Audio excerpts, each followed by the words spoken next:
Ce soir, on va apprendre quelque chose d'important, mes amis. On va répondre à une question qui se pose tout le temps, que j'entends tout le temps. Rabbi Nachman va nous parler ce soir de la dimension. C'est quoi la dimension? Je vais d'abord vous lire ce que Rabbi Nachman dit, et après on va essayer de développer. Rabbi Nachman dit comme ça: Ani mekane meod ish kasher shekorin er licherid. Il dit Rabbi Nachman, je jalouse beaucoup un homme qui est kasher. Vous savez, en termes français, quand on dit je jalouse, normalement c'est pas bien. D'accord? Envier. Chez les Israéliens, en hébreu, ça n'existe pas, il n'y a pas de différence. Parce que la jalousie, comme elle est bonne, elle est aussi pas bonne. Ça dépend dans quel côté. Si tu le jalousies parce que tu l'envies, tu dis purée, regarde celui-là, etc., ça ne s'appelle pas de la jalousie, ça. Mais il y a de la jalousie pure dans la Torah. C'est quand, par exemple, tu vois un grand tzaddik qui te dit purée, je suis jaloux, regarde, je voudrais bien être comme lui. Alors ça, c'est de la bonne jalousie. Ça c'est écrit Kinat Sofrim Tarbe Chochma. Un homme qui a une jalousie qui est dans la pureté, dans la sainteté, ça rajoute de la sagesse, ça rajoute de la Chochma, c'est des choses qui sont bien. C'est important. C'est même mieux et bien de jalousier. Il faut jalousier des tzaddikim, des gens qui font, même un ami, qu'il arrive à faire une mitzvah que toi, tu n'arrives pas à faire, tu dis regarde, purée, je suis jaloux de cet homme-là. Et mais du bon côté. D'accord? Du bon côté. Alors là, il dit Rabbi Nachman, je suis jaloux des gens simples qui sont cachers. Des gens simples, des juifs qui sont simples. Ni plus, ni... Des gens simples. Mais ils sont cachers. Et là, il dit Rabbi Nachman, il va expliquer comme ça. Kinidme, il dit on peut marcher dans le chemin, dans la rue, tous les jours. On peut marcher dans le kikar, on peut aller là, à droite à gauche. Il dit on voit un homme tout simple qui marche. Il a le même pantalon que moi, il a le même habit que moi, il a la même barbe taillée que moi, il a le même kippa que moi, exactement pareil que moi, il dit même les mêmes blagues. Il est pareil que moi, il est comme moi, il est comme tous les autres. C'est un homme qui est normal. Quand tu vois extérieurement, c'est quelque chose de hyper normal. Kishar kol adam. La fapiken, mais quand même, il dit Rabbi Nachman, Behemet, vous voulez savoir la vérité? Ou inyan acher le gamre. Il dit Rabbi Nachman, dans toute cette foule des milliers de personnes, cet homme-là, c'est un autre monde complètement. Nous, on le croit le voir, même habillé, c'est notre ami, on était ensemble tout petits, etc. C'est pareil. Mais en vérité, cet homme-là, parce que c'est un homme qui est simple et pur, et qui est cachère, cet homme-là, c'est une autre chose. Lui, c'est un autre monde. Qui ish kacher, car sachez, il dit Rabbi Nachman, un homme kacher, yakar meod, il vaut beaucoup. Ashrelo, combien il doit être heureux. Une chose, c'est la première étude. Vous savez, mes amis, un jour, il y avait Rabbi Nachman de Breslev qui était déjà assez âgé. Et un jour est venu le voir, Rabbi Nachman, un ami d'enfance qui a grandi avec lui dans l'école. Ok? Maintenant, vous savez de quoi je parle. Imaginez-vous par exemple un ami d'enfance, ok, que vous avez étudié avec lui à l'école. Vous avez rigolé, fait des bêtises ensemble, etc. Des problèmes, des magouilles, des rigolades, même des... 400 coups. Voilà, on a fait plein de choses. Et le temps a fait que ce gars-là, je ne l'ai plus vu. Et un jour, je le revois, j'entends qu'il est devenu Bill Gates, hyper classe, le mec, il n'a plus le temps de regarder personne, etc. Rempli d'argent, très important, a inventé des nouvelles inventions dans le monde. Il va dire, ah celui-là, bah, c'était mon ami, on a tout fait ensemble, etc. Je vais aller le voir, on va discuter, on va parler comme si de rien n'était, comme si ce temps-là n'était pas là. Et le mec, il vient, il lui pose, ah, comment ça va? Et l'autre lui dit, écoute, ça va, j'étais ton ami, mais... On n'est plus pareil là, on a deux mondes différents, je suis plus le même, toi t'es resté le même gars, mais c'est bien, on peut kiffer, je t'invite au resto et tout, mais oh, j'ai un building derrière en bas, j'ai 500 000 employés, je suis plus le même, Ne m'appelle pas comme ça, je suis pas le même gars. Je m'appelle monsieur, c'est normal. Mais ça, on ne veut pas le comprendre. Alors exactement pareil avec Rabbi Nachman, il y avait un ami d'enfance. Et quand il a entendu de la grandeur de Rabbi Nachman, comme quoi c'est quelqu'un de grand et qui fait des miracles et qu'il arrive à amener des gens à Dieu et qu'il parle des paroles qui descendent du ciel exactement et qu'il fait des choses comme on n'a jamais vu, ni jamais entendu, je me suis dit, ouais, moi c'est pas pareil, moi j'étais avec lui quand je vais venir, il va me recevoir comme ça. Écoutez bien mes amis, quand il est venu cet homme-là et qu'il a vu Rabbeinu, il a voulu commencer à faire son tmalik devant Rabbeinu. Genre t'es mon pote. Genre t'es mon pote et tu peux pas me la faire à moi. Avec un petit pgam du kavod, c'est-à-dire un manque de respect. Rabbeinu, il lui a dit, mon cher ami, tu veux que je te dise ce que tu as fait hier soir chez toi à la maison? Et avant-hier, tu veux que je te dise aussi ce que tu as fait? Et celle-là, tu te rappelles de celle-là? Et cet argent, tu te rappelles de cet argent? Il a commencé à lui dire tout ce qu'il a fait pendant les semaines d'avant et les autres semaines, tous ses péchés. Et le gars, il a vu que c'est pas le même gars que j'ai connu quand j'étais truc, mais tellement qu'il avait les boules, il a fait le jeu comme si de rien n'était et que ce que disait Rabbeinu, c'est faux.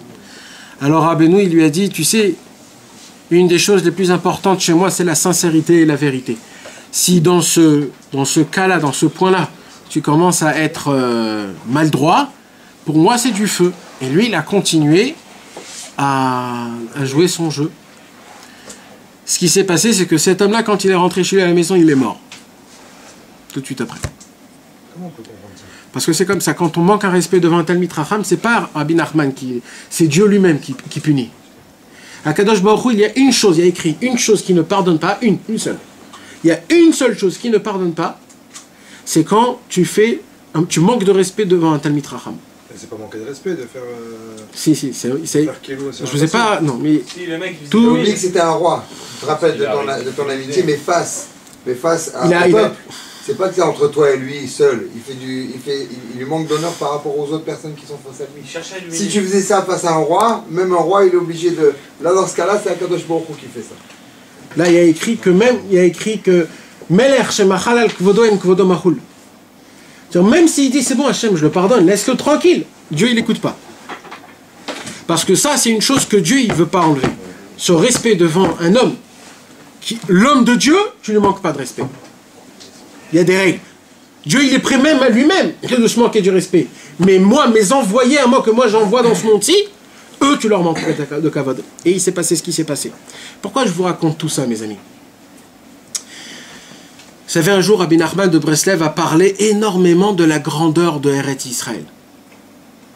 Rabbi Nachman a dit des paroles qu'aucun tzaddik de toutes les générations ont dit des paroles sur la grandeur et la beauté de Eretz Israël. Aucun. Il n'y en a jamais eu un tzaddik pareil qui a parlé autant de la grandeur de la terre d'Israël. Il a dit qu'il faut tout vendre. Il faut venir en Eretz Israël. Il faut venir dans tous les coups. Obligé au moins une fois de venir en Eretz Israël dans sa vie. Parce que là, il parlait avant à l'époque, il y a 200 ans, 300 ans, où c'était impossible. Alors, il a parlé énormément. Il a dit que Eretz Israël, c'est quelque chose de grand et de beau.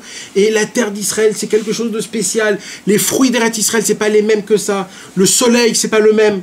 Les étoiles, c'est pas les mêmes. Le ciel qu'il y a sur Eretz Israël, c'est pas le même. Les pierres, ce sont des pierres précieuses. Il a dit des choses. Jusqu'à que tellement Rabbi Nachman a parlé de la grandeur de Eretz Israël que les gens croyaient que ce que Rabbi Nachman il parle pas en vérité de la terre d'Israël concrètement, mais il parle de peut-être le Eretz Israël dans le ciel.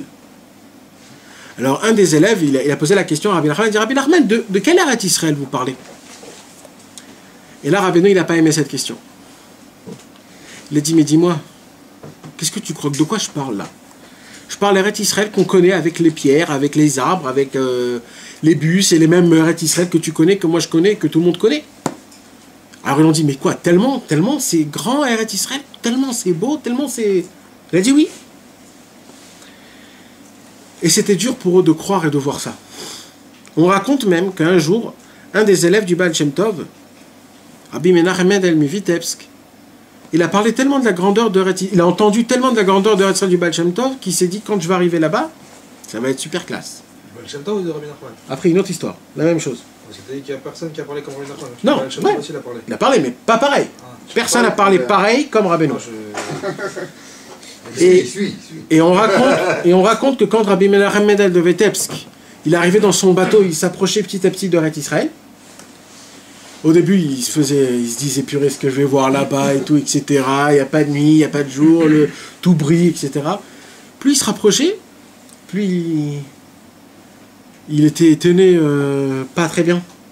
Et il voit que c'est normal, exactement comme en Russie, les mêmes ports, les mêmes bateaux, les mêmes magouilles, les mêmes gens, des menteurs, des tzadikim, tout normal, comme ce qu'il y avait chez lui. Et il s'est dit, c'est ça Eretz Israël. Moi je croyais que c'était Dieu en lui-même. De ça, Rabbi Nachman nous parle, mes amis. Rabbi Nachman nous dit, si je vous fais montrer par exemple la photo de Moshe Rabbeinu, un paquet de juifs vont être déçus. Ils vont se dire, ah c'est ça Moshe Rabbeinu, mais je crois qu'il était beaucoup plus grand, beaucoup plus fort, il était blond avec des yeux bleus, beau gosse, hyper musclé, etc.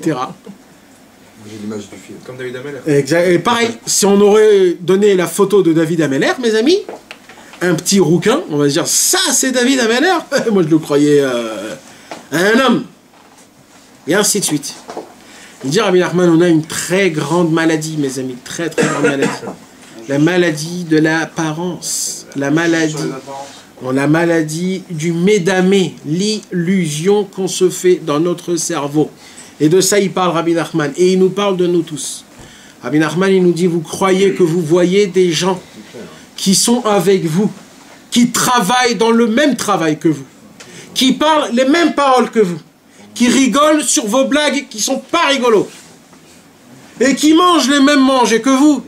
Mais cet homme-là, mes amis, il bouge le ciel et la terre en une seule parole. Ah, parce que toi, tu crois qu'il doit être Goldorak pour bouger le monde. Mais non, mon pote. On n'a pas besoin d'être personne pour bouger les mondes. Nous, on croit que un tzaddik, c'est quelqu'un qui est mortifié, qui est sale, qu'il est comme ça, et qui mange pas, qui dort pas, et qui il te parle et qu'il a la voix cassée, et que toute la journée il est devant son livre et qui te dit oui, ça non, ça il faut faire, ça il faut pas faire. Et on se dit regarde comment il est, le pauvre, sa maison elle est comme ça, et comme ça, et comme ça. Ou l'inverse. Si tu vois un tzaddik qui roule pas dans une Mercedes, tu dis bah écoute, c'est pas un vrai. Les vrais ils ont des maisons, etc., etc. On juge et nous-mêmes on se crée notre tzaddik, notre rave par rapport à notre chose personnelle.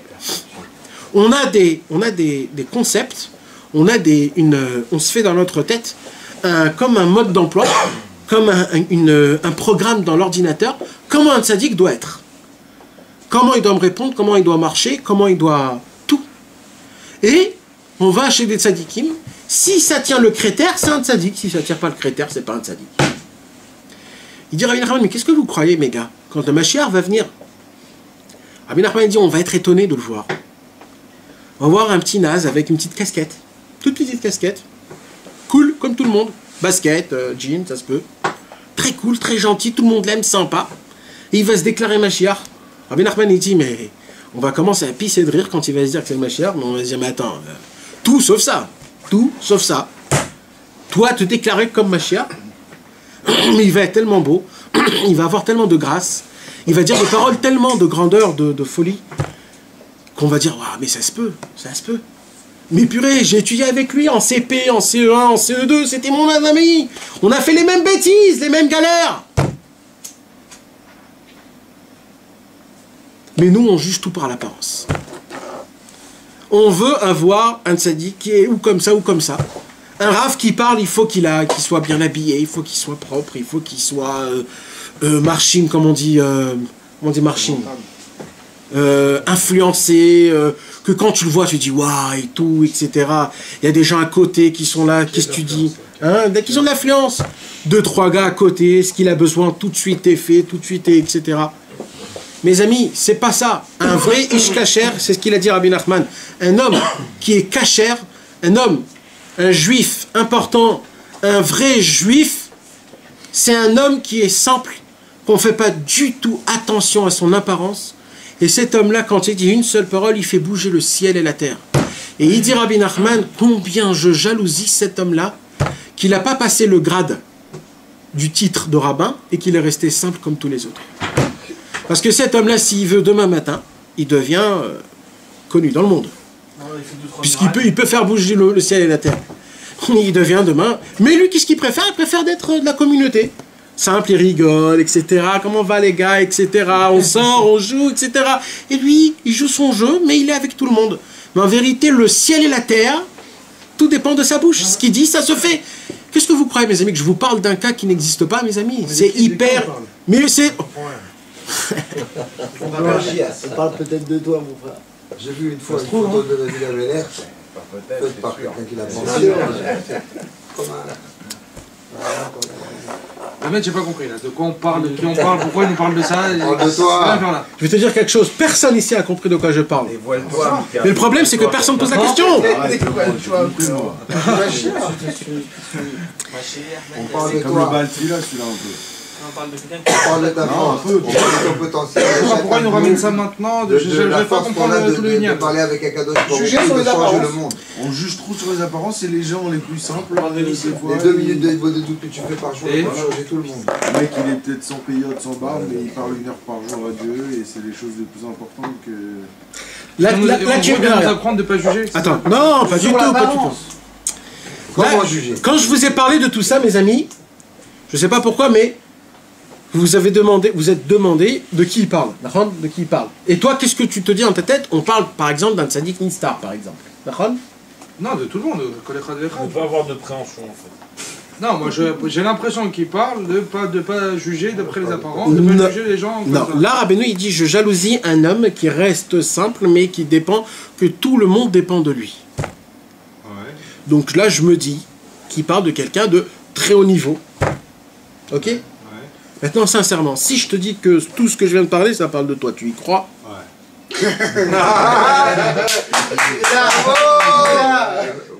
Grave, super. Non, pas du tout, bref. C'est pour ça que je suis venu ce soir.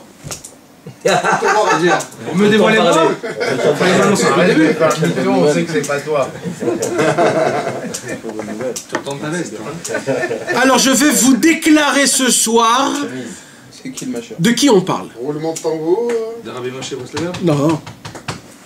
Je vais vous déclarer de qui on parle. De qui on parle. C'est qui cet homme-là? Que Béhémet, tous les mondes dépendent de lui, et que même lui, il se sous-estime. C'est le bon Dieu. C'est le tzaddik authentique. Je sais pas. Tzaddik authentique, non, ça c'est une autre histoire. Tzaddik rappelle-moi, authentique, alors. c'est... Non, C'est pas cher. non, non, les amis. C'est un Benoni. Et là, Rabbi Nachman, il parle dans sa conversation, et il nous dit Ve'ha'ikar u'haratzon va'kisufim. Après qu'il a dit cette parole-là, comme quoi je jalousie un homme qui est simple, qu'on croit que quand il marche dans les rues, c'est un homme qui ressemble à tout le monde, mais en vérité, cet homme-là, il fait bouger ciel et terre. D'un coup, aucun rapport. Et Rabbeinu, il commence à parler. Et l'essentiel, mes amis, sachez comme quoi, l'essentiel de tout, il dit Rabbi Nachman, l'essentiel de tout, on l'a dit déjà des centaines de fois dans des cours, on a fait dessus des centaines de paroles, comme quoi l'essentiel, il dit Rabbi Nachman, dans tout le judaïsme, dans tous les travaux, dans tout le service divin, c'est une seule chose. Une seule chose, l'essentiel qu'il faut le travailler le plus, travailler jusqu'à la fin, jusqu'à le dernier soupir de ce monde-ci, c'est travailler nos volontés et nos languissements. Tout le travail du Yetzer Hara, c'est de t'enlever ta volonté. Malheureusement, il y a des choses qu'on n'arrive pas à faire. Parce qu'on n'arrive pas à faire, on l'oublie. Là, Rabbi Nachman, il vient dire, oh, on s'en fout si tu l'as fait ou pas. Et toujours cette volonté de faire. Un homme qui veut essayer d'arrêter de faire un péché spécial, ou il veut essayer de prendre sur lui quelque chose d'important dans le service divin, et il n'arrive pas. Ça fait 4 mois, ça fait 1 an, ça fait 5 ans qu'il essaye. À la fin, il se dit, bon, c'est bon, ça y est, je tenais. Laissez-moi tranquille. Là, Rabbi Nachman, il te dit, non, mon pote, là, c'est maintenant que tu commences. Jusqu'à maintenant, tu n'as pas commencé. Tu étais complètement dans un film. Mais là, c'est maintenant que ça commence. Ce que tu vas faire dès maintenant, c'est une seule chose. Toute ta vie, jusqu'à la fin de ta vie, il faut que tu travailles ta volonté comme quoi ta volonté, elle soit encore vivante, Comme quoi, oui, je veux le faire. Ça fait combien de temps? Ça fait 27 ans. Oui, mais je veux quand même. Ça fait 27 ans que je veux faire Shabbat. Et je mets du mien. J'essaie, etc. Je retombe. Mais je veux... La volonté, mes amis, c'est la seule chose au monde que le Yetzer Hara ne peut pas le prendre. C'est la seule chose qui t'appartient, la volonté. Rien ne t'appartient. Quand tu mets les tefilines le matin, ça ne t'appartient pas. C'est un cadeau de Dieu. Ce qui t'appartient, c'est est-ce que tu as voulu mettre les tefilines ou tu n'as pas voulu mettre les tefilines. C'est tout. Il y a une seule chose dans le monde qui t'appartient. Une seule chose qui t'appartient. C'est est-ce que tu veux le faire ou est-ce que tu veux pas le faire. C'est la kavana en gros quoi. Ouais. Ça, on la base. C'est le choix. C'est le choix. On la base. Le choix. Il est que là-bas le choix. Le choix, le seul choix que tu as, c'est dans la volonté. Ouais, mais comme il a dit, tu peux faire un choix machinal. Exact, et c'est ça le problème. Et c'est ça le problème. Exactement. Un homme que, par exemple... Pour allumer les choix, mon frère. Pour allumer les choix. Un homme que, par exemple, est habitué de faire Shabbat tous les Shabbats, on va dire que le 300e Shabbat, il y pense même pas s'il va le faire ou pas. C'est devenu normal. Mais cette volonté-là, où elle est? Il faut vouloir faire Shabbat. Et alors que tu l'as fait, ça fait 500 fois. Pour toi, ça doit être comme si c'est la première fois. Pareil pour les tefilines, pareil pour l'étude de la Torah, pareil pour chaque chose. Tout le travail d'un homme, c'est sa volonté. Maintenant, c'est dur, mais dans tous les cas, dans tout ce qu'on fait, on doit avoir de la volonté. Mais même dans tout ce qu'on ne fait pas, il faut le vouloir le faire. Et pareil pour l'inverse. Si malheureusement, je fais quelque chose de pas bien, il faut essayer au moins la volonté de ne pas vouloir faire. Vous savez, mes amis, ça c'est des cadeaux. Là, ce que je vous dis, mes amis, ça vaut des milliards et des milliards. Je vous promets. Je vous promets. Si ces paroles-là, ils étaient vivantes il y a 300 ans, 500 ans, 1000 ans, 2000 ans, mes amis, le monde, il serait beaucoup plus beau, beaucoup plus terminé. Mais là, je vous donne des cadeaux. C'est pas moi, c'est Rabbi Nachman qui nous dévoile des cadeaux, mes amis. Et le problème, c'est qu'on ne sait pas apprécier ce qu'il nous dit là, Rabbi Nachman.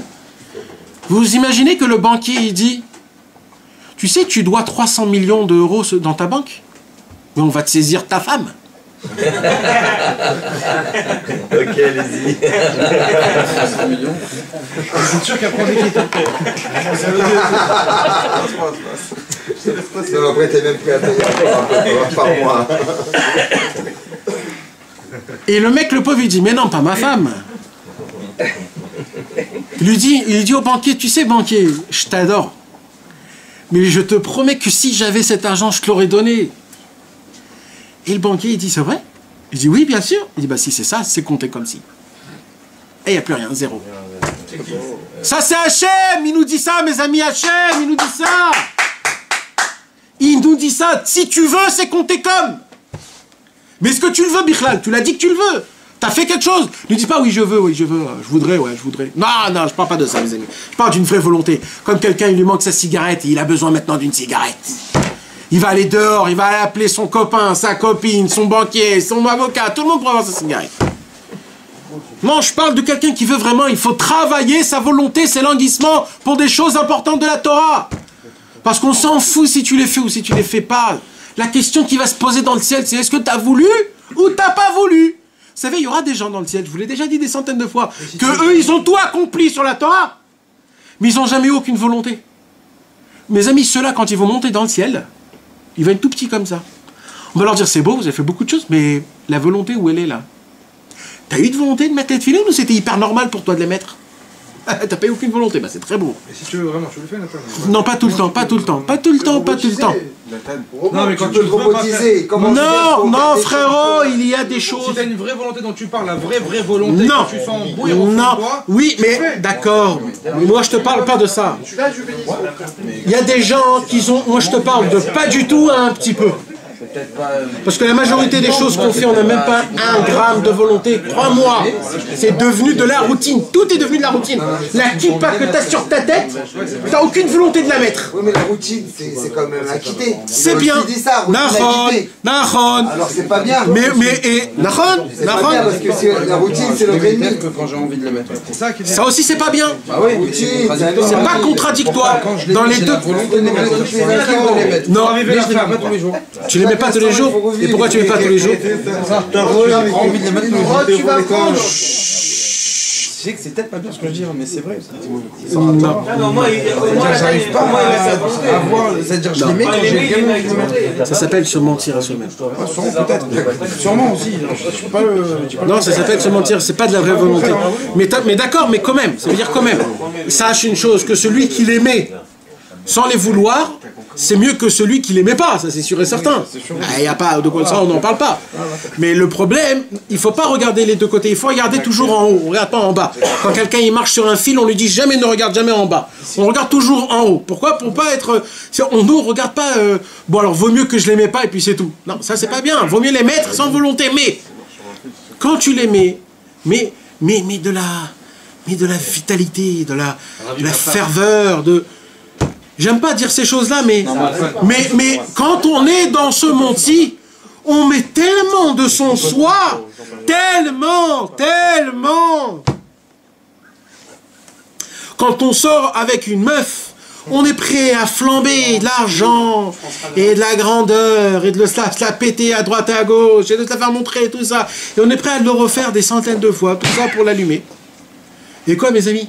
Le Shabbat, les tefilines, etc. Là, j'ai plus de force, j'ai pas d'envie, je sais pas, on n'a jamais fait moi. Alors là, oui, et là, non. Qu'est-ce qui se passe? C'est qui t'a donné cette chaleur, cette ambiance, cette ferveur pour l'autre côté, pour le côté de tes envies et de tes trucs, et ça, non. Mes amis, on a tous cette flamme de feu, on l'a tous, il faut juste la faire éveiller. Il faut juste la faire éveiller. Et pour revenir à ça... Maintenant, pour revenir au début... La question qu'on a posée, Rabbeinu a dit, je jalousie la personne qui est toute simple. Je jalouse la personne qui est toute simple, qui marche entre nous, etc. Petite kippa, chemise courte, le mec hyper décontracté. Mais ce mec, le monde en entier, dépend de sa bouche. De qui on parle? D'un homme qui croit que tout dépend que de la volonté. Un homme comme ça, qu'il y croit vraiment, que tout dépend que de ma volonté, et qui se travaille que sa volonté. Bien sûr, l'action. Mais qui sait que l'essentiel de tout, c'est de travailler sa volonté. D'y tenir, tête de mule, jusqu'à la fin de sa vie. Même s'il n'arrive pas, moi, je veux être un tzaddik comme Moshe Rabbeinu. Voilà. Tête de mule. Ne me pose pas de questions. Moi, c'est ma volonté. Et le mec, il va y croire jusqu'à son dernier souffle de ce monde-ci. Un homme comme ça, c'est Moshe Rabbeinu, mon pote. Un homme qui a des volontés ardentes, qui y croit vraiment et qui se dit... J'ai voulu me réveiller ce soir, Chatzot, mais j'ai pas pu, mais je le veux quand même. Et demain, je vais essayer, et je le voudrai. Et je veux étudier la Torah tous les jours 1 heure. Je le veux, je le déclare, mon Dieu, je veux étudier. Il y avait des grands Breslev avant, mes amis. Malheureusement, on est des hommes tous. Je vous ai déjà raconté toutes ces choses-là, mais je le répète. Malheureusement, il s'est passé des mauvaises choses, il y a des gens qui tombent. Malheureusement, on fait tous des fautes. On fait des fautes. Mais ces mecs-là, parce qu'ils ont été éduqués par cette éducation-là, en plein milieu de la faute, ils disaient « Hachem, je t'en supplie, je fais quelque chose que je veux pas, je voudrais pas faire cette faute. Je veux pas, mais je la fais quand même. Parce que le Yetzirara, il me fait faire croire que j'ai envie de faire cette faute. Et moi, j'ai été tendu, perdu dans ce piège. Maintenant que je vous ai donné les livres, mes amis, est-ce que vous avez lu les contes? Oui. Hein? Combien de gens qui ont lu les contes de Rabbi Nachman? Les contes de Rabbi Nachman, l'histoire des fils échangés. Vous vous rappelez des histoires? Ouais, les fils échangés. Tu connais l'histoire des fils échangés? J'ai pas eu le livre. T'as pas eu le livre? Non. C'est quoi ton livre? Les contes de Rabbi Nachman, tu les as lus, Fredo? T'as pas eu les livres? Oh, tu les as lus? Ah, c'est les petits livres là. David, tu connais les livres? Ouais. Sur YouTube. Tu les as vus? Tu les as montrés? Elle est belle, Rabbeinu, comment ça arrive. Je peux pas, quoi. Je peux pas ce que? Mais la vérité, les contes de Rabbi Nachman, c'est le plus haut de la Torah. Le plus haut. Je comprends rien. Je me rappelle plus à la... Dans les contes des fils échangés, on raconte une histoire là-bas. Partout ailleurs. Qu'un jour, la femme du roi, la princesse ou la reine, comment on dit? La reine était enceinte et au même moment, il y avait la servante du roi aussi qui était enceinte. Et le même jour, les deux, la même heure, ils ont accouché les deux, un garçon. Et la sage-femme, elle a dit, je vais faire un petit coup. Viens, on les échange, les bébés. Le fils de la servante, je l'ai donné à la reine. Et le fils de la reine, je vais le donner à la servante. Viens, on va voir ce qui va se passer. Voilà, une imbécile qui peut changer un monde pour une petite bêtise de 1 seconde. Et c'est ce qu'elle a fait, elle a changé les bébés. Et depuis, mes amis, tout commence. Quand ils ont grandi, Kanirek, elle a parlé, et ça s'est entendu, et toujours il y avait ce murmurement qui se disait, le roi se disait, peut-être je suis le fils de la servante. Et le fils de la servante qui nettoyait les toilettes, il dit, tu t'imagines si c'est moi le fils du roi? Mais je dois passer pas ici ma place. Et toute l'histoire tourne autour de ce... Vous savez ce qu'il dit Rabbi Nathan? Il dit Rabbi Nathan, le fils du roi et le fils de la servante, c'est une seule personnalité. C'est nous tous. Il y a des fois où on se croit le fils du roi, et il y a des fois où on croit qu'on est le fils de la servante. Quand on se rappelle qui on est, l'enfant d'Abraham, Yitzhak et Yaakov, la création de Dieu, chaque pensée est importante, chaque action est importante, chaque fois qu'on met les tefilines, qu'on prie, qu'on étudie, qu'on va à la choule, ça c'est un fils du roi. C'est ça qu'il faut comprendre dans ce conte-là. Une des choses. Parce que le fait qu'ils se rencontrent et qu'après ça s'échange... Une des choses, tout ça c'est une seule personnalité, c'est 2 façons de penser. Et quand un homme, il tombe dans les péchés, là, c'est le fils de la servante. C'est un serviteur de ses envies, un serviteur de ses désirs, de ses plaisirs, de l'argent, des musiques, des femmes, de l'honneur, des grandeurs, des bagnoles, des maisons. Il devient serviteur de tout ça. C'est pas mauvais d'aimer ces choses. Hein? C'est pas mauvais d'aimer ces choses. Non mais t'es dépendant de ce monde-ci, et quand t'es dépendant de ce monde-ci... Justement, c'était juste... Non, quand je parle des bagnoles, je parle du luxe. Moi, quand un homme il veut ce qu'il a besoin, il n'y a pas de problème ça. Mais quand un homme il veut plus que ce qu'il a besoin, ça c'est un problème. Il faut essayer de mettre le maximum dans la Vodat Hashem, dans la spiritualité. Ou alors, tu sais quoi, tu veux du luxe? Alors prends du luxe aussi dans la spiritualité. Que ce soit au moins 50-50. Au moins. Tu comprends? Attends 2 secondes, j'ai pas terminé. Et c'est ce qu'il dit Rabbi Nathan, non, parce que c'est important. Rabbi Nathan, il dit, toute la vie, on a cette question. Est-ce que je suis le fils de la servante ou le fils du roi? En vérité, ça veut dire quoi? Est-ce que je suis un tzaddik parce que je fais des bonnes choses? Ou alors, en vérité, je suis un grand flambeur. Je suis un grand kiffeur. J'appartiens où, en vérité? Et ça, c'est la question. Si la personne, elle se dit en vérité, bon, je crois que moi, en vérité, je suis un... J'appartiens dans ce monde-ci, et des fois, Hachem, il me met dans des bonnes situations. Un homme comme ça, il a tout perdu son monde. Non, mais s'il a la volonté. Oh! Maintenant, là, on vient dessus. Si un homme, il a toute sa vie, sa volonté de devenir que des bonnes. Mais Bémet, il a la volonté, pas Stam. Vraiment, il veut vraiment, il a des bonnes volontés. Un homme comme ça, automatiquement, c'est un fils de roi. Parce qu'un homme comme ça, même s'il fait des mauvaises choses, il connaît sa place. Sa place, elle n'est pas là. Elle n'est pas dans les jeux de cartes, elle n'est pas dans les boîtes, elle n'est pas dans des mauvais endroits.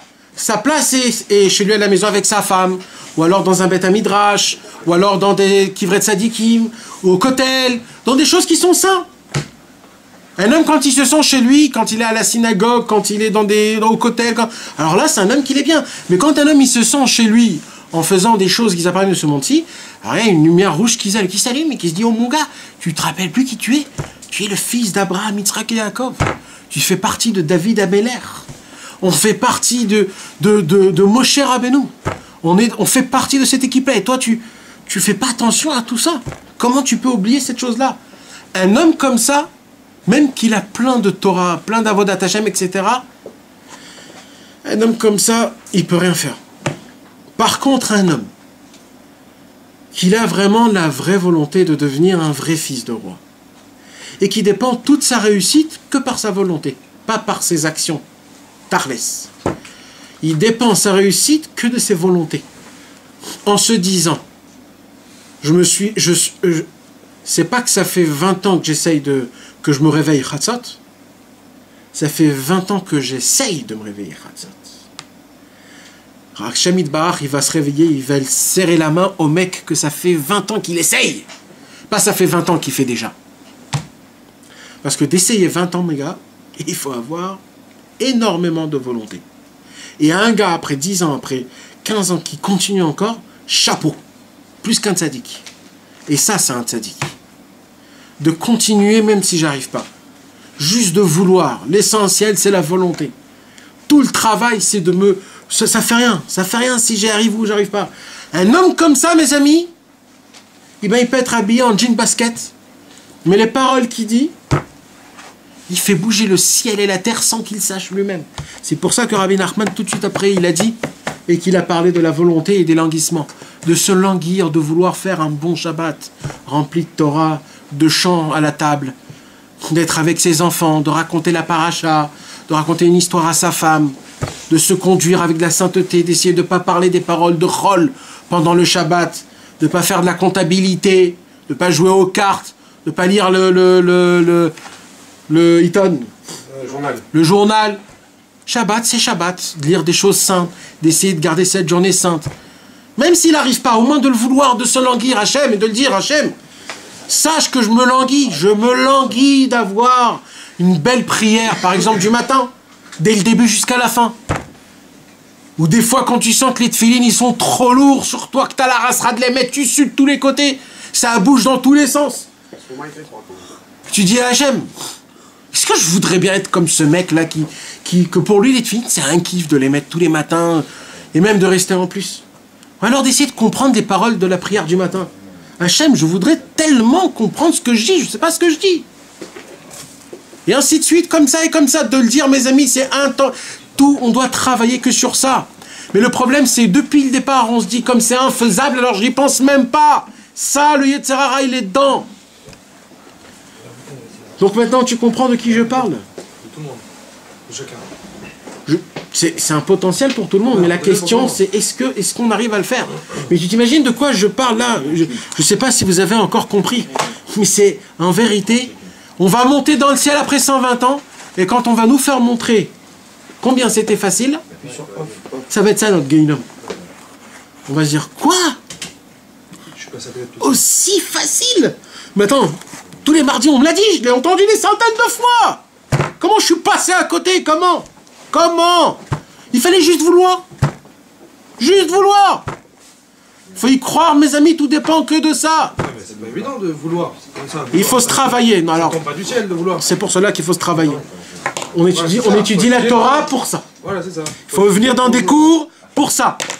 Rabbi Nachman, il vient et il te donne deux choses. Il te donne des conseils et il te donne des envies pour vouloir avancer vers Dieu. Il faut essayer de revivre. Il faut essayer de vivre. Tu voulais poser une question, Jérémy? Tu vois? Maintenant, il dit comme ça, Rabbi Nachman, il dit, Rabbi Nachman, c'est sûr qu'il faut sortir tout de l'abstrait au concret. Il ne faut pas rester que sur la volonté. Comme on a dit tout à l'heure, moi je fais que ce que je veux. Ce que je veux pas, je le fais pas. Voilà, j'ai pas envie, alors je le fais pas. Moi, je suis pas un menteur. Il dit, Rabbi Nachman, celui qui dit ça, c'est un menteur. Oui, ça, c'est un menteur. Parce que le faire, il faut le faire dans tous les cas, mes amis. Il faut faire la Avodat Hashem dans tous les cas. Dans tous les cas, il faut le faire. Que tu le veuilles ou que tu le veuilles pas. Et moi, ce que je demande... Il faut prier pour avoir la volonté de le faire. Exactement. Il faut prier pour vouloir. Et même si tu veux pas, et la volonté de vouloir. Ça, on peut l'avoir.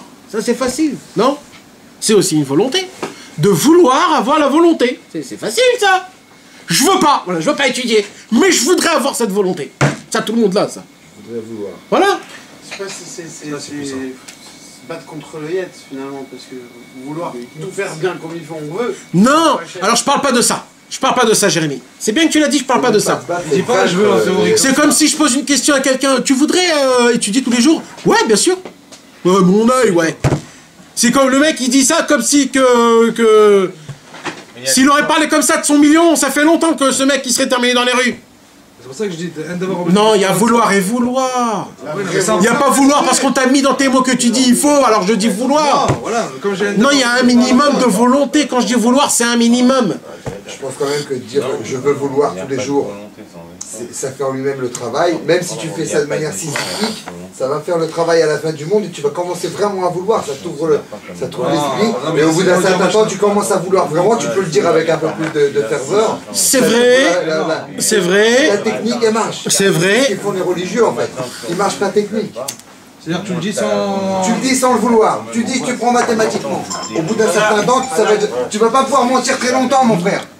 Tu vas pas pouvoir mentir très longtemps. Un menteur, il sent, il est menteur. Tu dis, moi, Rabbeinu, il a dit, il faut dire que je déteste l'argent. Je dis, je déteste l'argent, je brûle d'envie de prendre tout l'argent de tout le monde. Je sens mon mensonge. Et à chaque fois que je le dis, mon mensonge, je le jette à la gueule.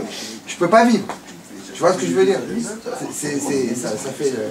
Est-ce que c'est mieux de se mentir à soi-même pour arriver finalement à cette vérité, ou est-ce que c'est mieux de dire la vérité et d'après c'est ésotérique là? Tu commences par où tu veux, mais vas-y. Mais vas-y. La philosophie, tu laisses aux autres. Pour là, il faut la technique de travail. C'est ça qu'on te dit. C'est encore de la pensée, oui ou non, oui ou non. Il faut faire quelque chose. Faire quelque chose, le peu que tu peux. Non, il faut essayer de raviver la flamme en fait de tout ce qu'on fait déjà. Il faut essayer de faire ce qu'il faut faire, de raviver cette flamme en fait, tout ce qu'on fait, qu'on ne fasse pas parce que c'est machinal en gros. Et qu'on fasse plus. Regarde, je sais pas comment ça marche chez les gens, mais avant on donnait beaucoup cet exemple-là. On disait, j'ai pas besoin beaucoup de parler avec toi.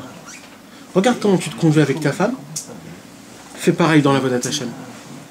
Ça c'était avant. Fais la vaisselle, frère. Aujourd'hui, c'est le contraire. Aujourd'hui, on dit ça sur l'argent. Comment tu te conduis avec l'argent? Tu peux te réveiller à 6h30 du matin parce que tu sais que t'as un truc.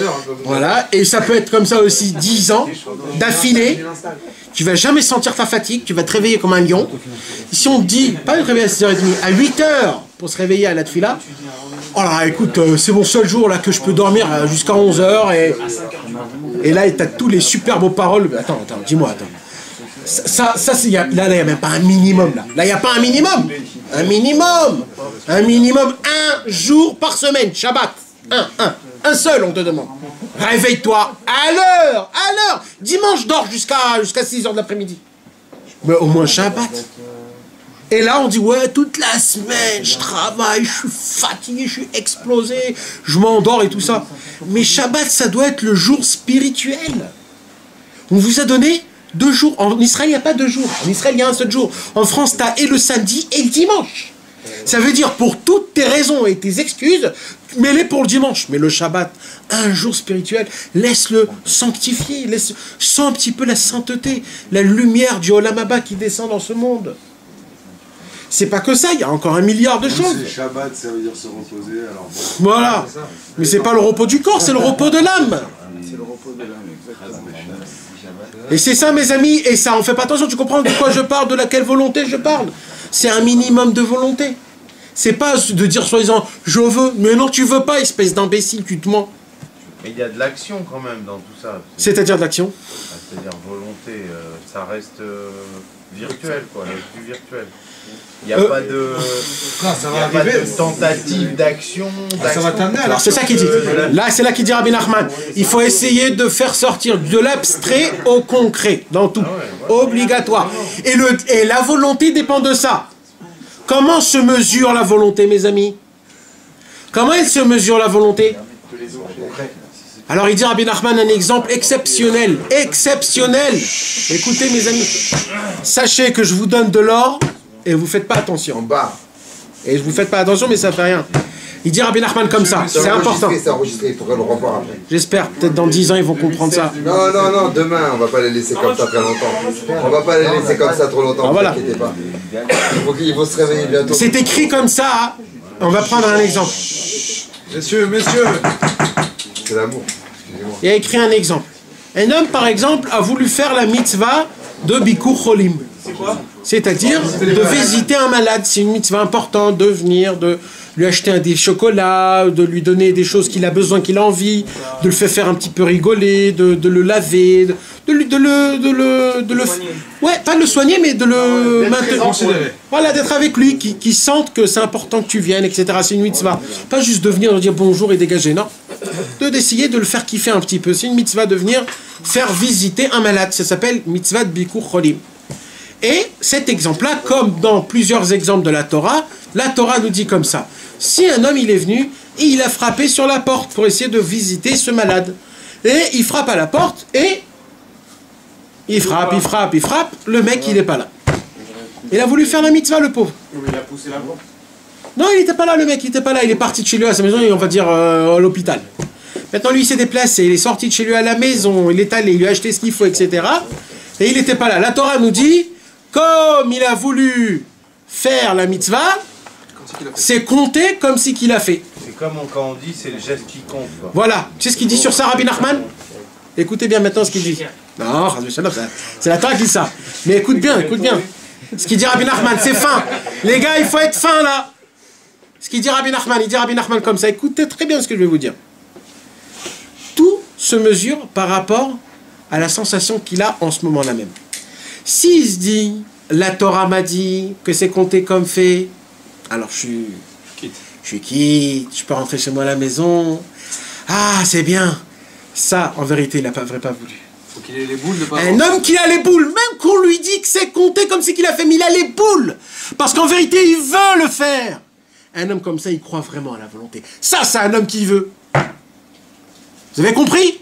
Quand on lui dit, écoute, mon pote, c'est compté comme si que tu l'as fait, alors c'est bon. S'il part, ce mec, il a vraiment pas envie. Il a fait rien que parce qu'il était obligé, ou parce qu'il avait du remords. Non, c'est ça en vérité. C'est pour ça que je vous dis, il faut être fin. C'est comme ça que ça se mesure, les choses. Avant, tu dirais au moins que tu es un petit homme de volonté. Un homme qui a une volonté, il a les boules. Qu'il n'ait pas vu, il n'a pas vu ce truc. Parce qu'il s'est fatigué, il s'est dit jusqu'à que j'ai essayé, je me suis cassé, je suis venu, etc. Et il n'est pas là, et on dit c'est compté comme fait, mais moi, je voulais faire l'action, moi. Donc c'est pas que je veux, c'est je veux, et j'essaye de mettre au concret. Ouais, c'est une vraie volonté. mais C'est essayer au moins un c'est que minimum. ça, c'est que Mettre ça. le réveil pour se réveiller. La vraie volonté se parle en action. Voilà, Mais on s'en fout maintenant de quelle action. C'est pas une envie. Ah, voilà, une envie. Non, c'est une volonté. Ah, mais tu le mets, tu sais que tu vas pas travailler. Déjà, tu le mets. Il y a deux choses. Il y a un fait. Un homme qui se dit demain matin, il se dit j'ai envie de me réveiller à la choule. Le mec pendant 20 ans il met son réveil à 6 h. Maintenant, s'il met pas de réveil, il n'a pas envie de se réveiller demain. Sa volonté se vérifie par rapport au réveil, s'il met le réveil. Mais moi, ce qui me chagrine dans cette histoire. Qu'est-ce qu'il faut vouloir? Il faut vouloir. Un bon vouloir. Un bon.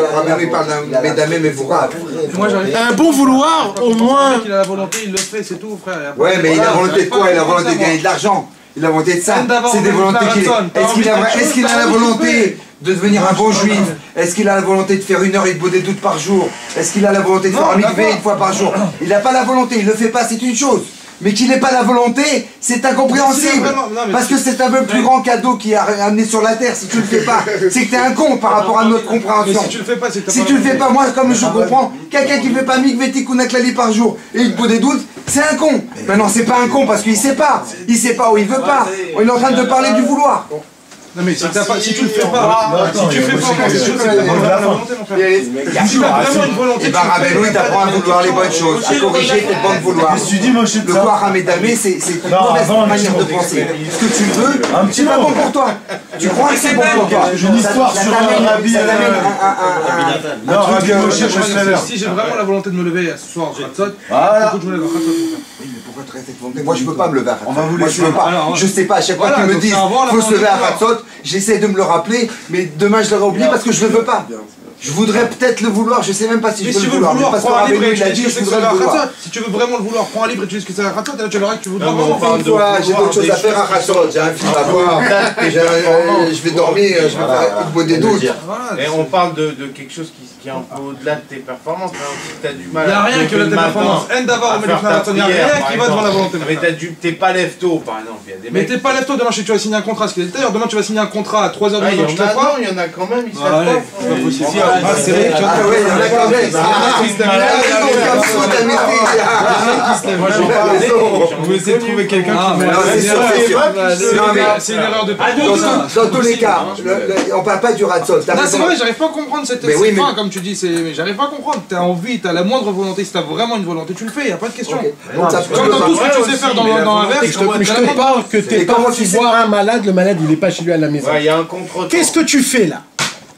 Là, tu peux pas dire d'avoir un Ratzot. Tu cherches son numéro de téléphone, tu vas le chercher là où. Tu l'as cherché, le mec il répond pas, y a rien. T'es en prison. Ok. Alors, elle d'avoir un abus Ratzot. Non, mais là c'est d'accord. Mais non, c'est pas d'accord, alors c'est d'accord dans tous les cas. On parle pas de ça. Rabbi Nachman te parle si. Non, mais là tu me parles d'un exemple. Mais c'est pareil. Non, là tu me parles du mec qui est parti voir le malade. Il est quand même parti voir le malade. Non, mais regarde, il y a une différence sur la entre ça route. et le mec là il se dit non, Oui, mais j'ai mais envie si de t'es en voir prison, tu veux des choses, comment tu fais pour les vouloir? J'ai rien fait pour. Là, il a fait quelque chose pour. Il a mis l'action. Sache. Tout ce que tu veux, tu l'as. C'est quoi tout ce que je veux? Tout ce que tu as envie, tu t'arrives à l'avoir. Non mais dans théorie, il a raison. Non mais imagine, il y a un contretemps. Tu l'as. Non, il peut le faire, mais tu le veux. Tu l'as pas. Donc c'est que tu le veux pas vraiment. Non mais tu mets en action. Mais si lui il te parle d'un juste vouloir, si t'as un juste vouloir, faire un petit peu d'action. Attention. Rabbeinu il dit que la parole c'est l'action. Il n'y a pas plus grande action que la parole. La pensée c'est l'action, mais la parole c'est la vraie action. C'est pour ça qu'on parle du gros des doutes. C'est ton action dans la parole. Moi aussi je vais être. Rabbeinu il parle d'action dans la parole. Le reste c'est pas important. Action dans la parole. Si je me trompe, Rabbeinu. Mais j'arrive pas à comprendre. Genre j'ai envie d'être un Tamid Chacham. Voilà, je l'ai dit. Tu le dis tous les jours. Si tu le dis juste une fois. Justement, c'est ça que si je le voulais vraiment, demain je prends un livre, demain je vais un truc, j'étudie pour. Alors je t'explique. En vérité, tu veux pas être un Talmud Chacham. Oui, je veux pas, on est d'accord. Est-ce que tu voudrais On est vouloir? d'accord, je veux pas, c'est ce que je suis en train de dire. Donc comment tu peux me dire que le fait de vouloir, c'est comme ça que je vais? C'est que je veux pas. Si La vraiment je question voulais. qui se pose, c'est combien c'est prêt à payer. Michael, ça veut dire quoi d'abord remettre tout ça? Il n'y a rien qui va devant la volonté. Il n'y a rien qui peut aller devant la volonté. Qui s'empêche la volonté d'avancer. Si vraiment tu as la volonté, tu peux le faire. Avancer vers où?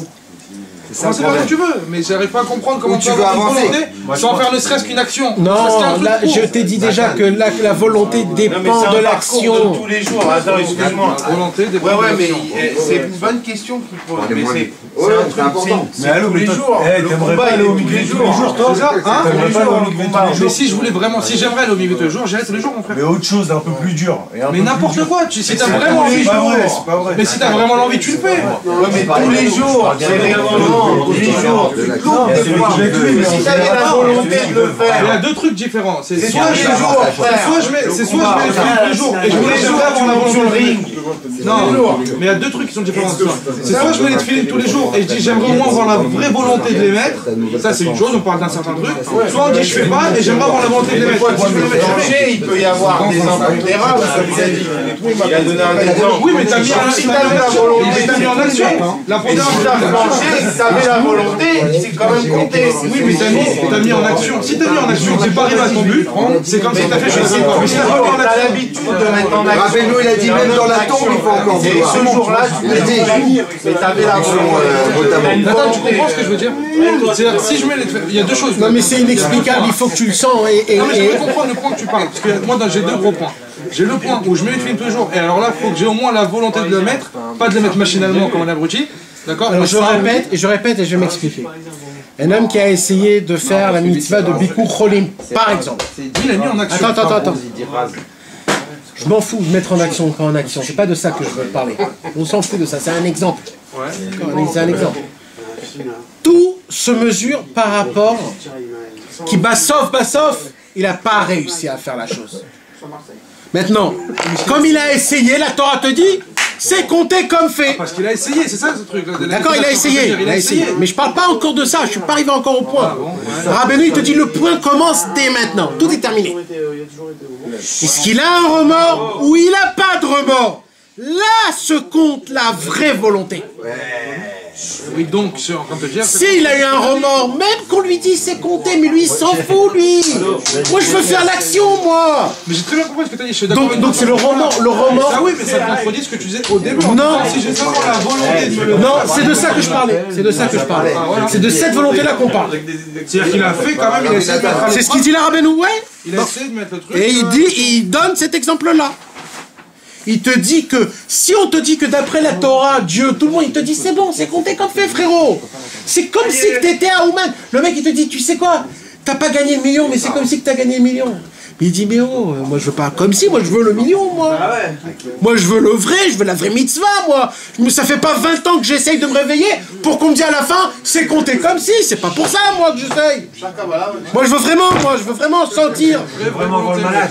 La porte elle est fermée, elle n'est pas fermée, c'est pas il a été. Là, un homme comme ça, il veut vraiment. Au début du cours, on parlait, il fallait juste vouloir. Tu peux pas juste vouloir, c'est essayer. S'il s'arrête là, T'arrives pas, mais faut essayer. alors c'est foutu. C'est la même chose. Alors là, oui. D'abord, tu dois te créer un vouloir. Oui, mais à l'endroit où tu es, tu as des mauvais vouloirs. Pas toi, mais quelqu'un qui est dans un endroit où il a des vouloirs. Mais ils sont pas bons, ces vouloirs. Il faut qu'il puisse au moins pouvoir changer ses vouloirs de mauvais vouloir à bon vouloir. Pour faire ce changement, il doit d'abord comprendre c'est quoi un bon vouloir et un mauvais vouloir. Il doit vouloir comprendre. D'accord? Vouloir comprendre, c'est pas une action. Je voudrais comprendre. Je voudrais avancer vraiment. On va prendre un livre et tu vas comprendre. Non. Non. Si tu veux comprendre, il faut que tu veuilles comprendre. Parce que peut-être dans ce livre, il n'y a pas comment tu dois comprendre. Il faut que tu lises un autre livre après. Il faut que tu lises, faut que tu cherches. Il faut que tu n'abandonnes pas. Il faut que tu continues. Il faut que tu te battes. Faut que tu te lèves le matin, tu dis bon maintenant je vais chercher encore. C'est ça la vie du Breslev. C'est pas arrêter de chercher mon frère. C'est pas trouver automatiquement. C'est pas arrêter de chercher. C'est ça exactement. Chaque chose, aller sur une théorie, la changer, repartir en arrière, repartir en avant. C'est là. Je te dis, tu l'as mis en pratique. Est-ce que t'as les boules que t'as pas réussi à l'avoir ou est-ce que genre... Alors qu'un juif il est censé te dire attends j'ai fait ma mitzvah, je suis parti voir mes cours la porte elle est fermée. J'ai fait ma mitzvah, c'est compté, j'ai fait mon effort, j'ai tout fait, j'ai fait ce qu'il fallait. Mais après tous les juifs ils sont d'accord, ils disent oui c'est bon t'as fait la volonté, tu es parti voir le micro-problème, c'est comme si tu l'avais vu. Mais là mon frère il te dit Torah ou pas Torah, si je peux me permettre de parler comme ça, moi c'est pas ça que je veux vraiment voir le malade. La porte elle est fermée ou elle n'est pas fermée, ou c'est compté, ou j'ai déjà gagné 1 million. J'ai gagné 1 million, ok d'accord, c'est une chose de fait. C'est pas ça que je veux vraiment voir le malade. C'est une vraie volonté. Il dit Rabbi Nachman, on ne fait pas la Torah et les mitzvot pour après recevoir une récompense dans le ciel. C'est bien, mais c'est pas pour ça qu'on fait les mitzvot. On fait les mitzvot parce que Dieu a un plaisir de ça. Donc si je l'ai fait et je ne l'ai pas fait, Dieu n'a pas de plaisir. Ne me dis pas c'est compté comme. Donc c'est une vraie volonté. Une vraie volonté, ça se sent, ça se fait mal. T'es sensible. Il aura du mal, il n'est pas Breslev. Mais pour bien vouloir, je t'explique. Une mitzvah que tu fais, il a dit Rabbi Nachman, une mitzvah que tu fais, comment tu sais si tu l'as bien fait? Si tu es dans la joie de l'avoir fait, tu vas en faire une autre tout de suite après. Il a dit dans ce cas-là, c'est là où tu fais la bonne mitzvah. Pourquoi? C'est salut. C'est ton paiement, c'est tout. Tu vis grâce à cette mitzvah. Mes amis, je vous remercie que vous êtes venus ce soir-là. Non, une petite histoire. On va casser les murs. Une petite histoire. On va danser la vie. Non, c'est pas fini. Il faut du pratique. Il faut du pratique.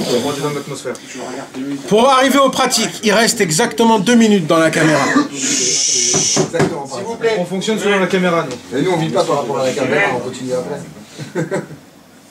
Pour arriver aux pratiques, je suis sûr et certain que cette conversation qu'on a étudiée ce soir-là, la conversation numéro 14, moi je peux vous dire que